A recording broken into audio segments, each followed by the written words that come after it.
For sake of tape, can I have your first and last name with spelling? Joe Lafferty, Joelafferty. Okay. So we're talking about the incident from yesterday. A piece of your family. Can you tell me about yesterday? Well, yesterday was just, what I thought was the end of it, because when Chris came running in the hallway and told me somebody hit my truck, I immediately ran outside to see it burning. And to me, it wasn't the truck that was burning. It was my dad, my grandpa, my uncles. It was everybody that influenced me the whole time I was growing up. So I run back inside and I grabbed the fire extinguisher and I tried to put it out. But the fire was too hot. And I was scared. And, I heard my grandpa tell me to, just get the hell away from it. So I didn't know what to do. I tried calling people.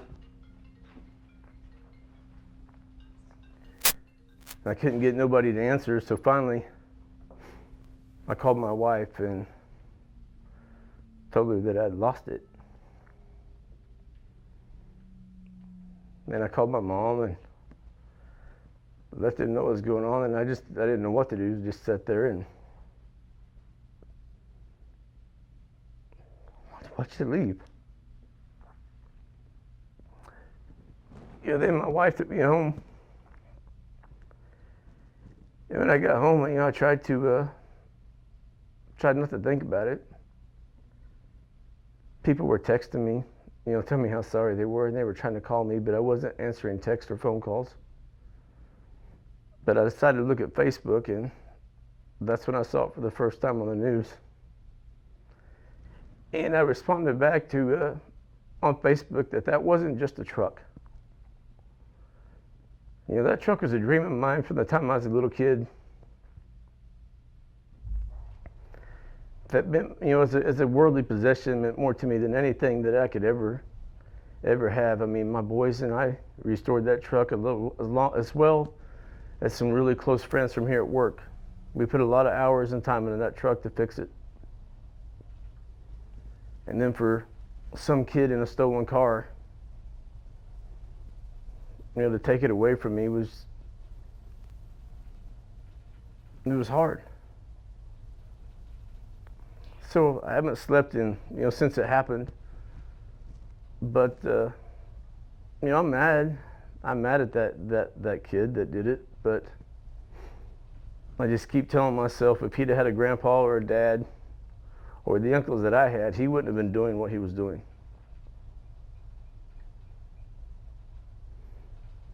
So I went and found the truck yesterday. They didn't take it to where they were supposed to take it, but I found it sitting in a junkyard.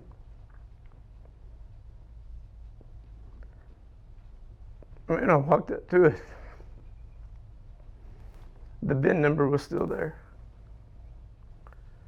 So I decided from the VIN number, I could start over. Because every piece of that truck has a part number. I bought lots of parts for that truck when I was building it. But the one thing you can't buy is the VIN number. So I left there thinking, knowing that I don't know how I'm going to do it, because financially I spent everything I freaking had on that truck the first time. But I can't let it die. You guys, you put, as you said, a lot of money, more than anything, you put heart, soul, and love into restoring this. Your grandfather, is proud of you, right?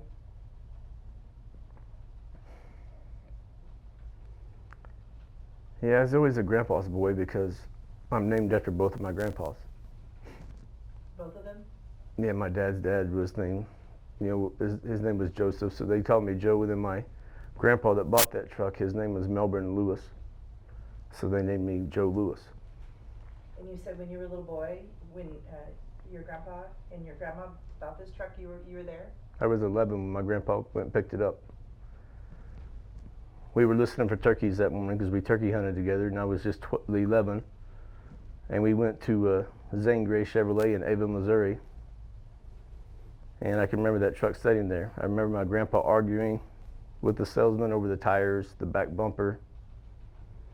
And the back bumper that was on the truck was the bumper that was on my grandpa's previous truck that he made them take off and put on that truck. So I remember the arguments that he had with the salesman, and I remember everything else. So you're going to take the truck back as it is and just... I still have to deal with the insurance, I mean, because, you know, I did have full coverage on it, but it's not, you know, it's, you know, I also have a 2015 Crew Cab Duramax that I would a lot rather that truck been there than this one. Had you were driving this truck, you haven't been driving it that long, have you? I don't drive it very often. I mean, I love to drive it because every time I drive it, it reminds me of all those memories that I have with that truck and the people that, you know, family. So just, you know, just the weekend before, I just had a color match spray and bed liner put in it. And I just posted it on Facebook, you know, about all the new upgrades to the truck. And every time I did an upgrade to it, I'd take it by my grandma and show her. When I got the truck painted and got it back together, it was on September 27th of last year. And I was so proud of that truck that I took it to my grandma. As soon as she saw it, she started crying. I didn't remember this, but that was also the anniversary of my grandfather's death. So it was just a coincidence that I didn't mean. I didn't mean to, you know, upset her, but you know, she knew I would take care of it. And so when I had to go tell her what happened to it, all I could tell her was, I'm sorry.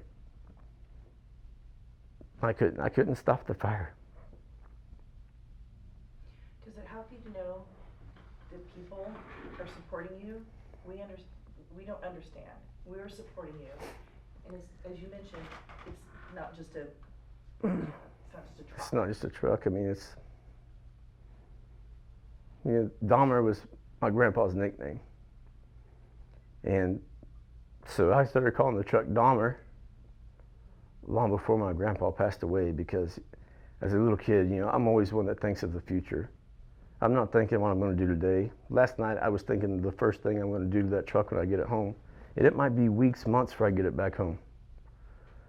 But I was always thinking ahead of what I'm going to do and how I'm going to do it.